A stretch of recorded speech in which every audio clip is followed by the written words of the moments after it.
Très cher ami, bonsoir. Je dois vous expliquer comment déterminer le centre de gravité d'un corps.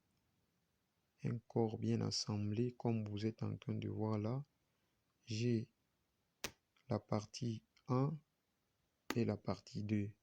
Je vais utiliser les trois formules que vous voyez pour déterminer le centre de gravité de ces corps.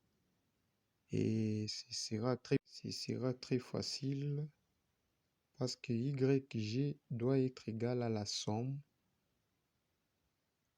de chaque masse multipliée par le centre de gravité pour chaque corps, divisé par la masse totale. Il s'agit du centre de gravité ici pour XG1. Voilà les YG1, les ZG1. Et tout ça suivant les axes que nous allons donner à notre corps. Parce qu'il y a l'axe des Z, il y a l'axe des X, il y a aussi l'axe des Y. Nous allons lire chaque partie selon que chaque corps a la forme, bien précise. Pour le corps 1, par exemple, nous avons dans le plan XOY une forme rectangulaire. Il suffit de diviser chaque côté par 2. Nous avons XG1, YG1. La même chose dans ce plan, nous aurons ZG1 qui sont des moitiés. Pour le corps 2, là, soyons très souples. C'est là où je vais attirer votre attention. Pour le corps 2, nous allons diviser la même chose comme nous venons de le faire. Mais il faut savoir lire XG2. Ce sera lui à partir de là.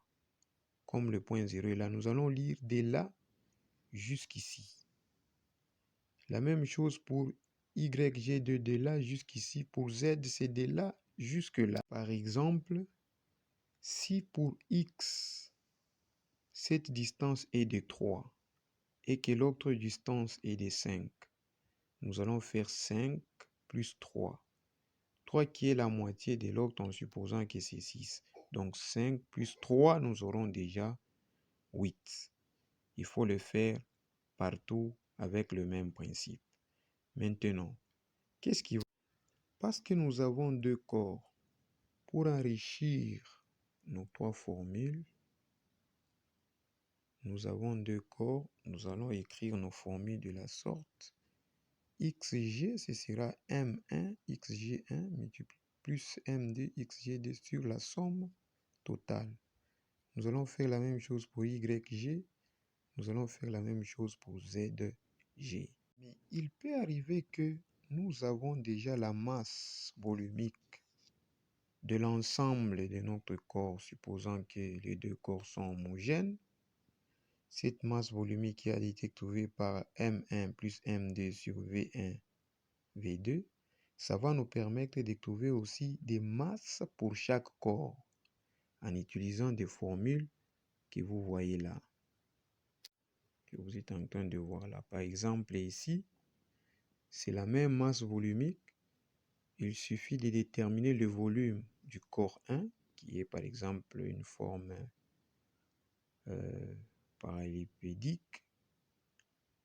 Alors, M1, ce sera la masse volumique de l'ensemble multiplié par V1.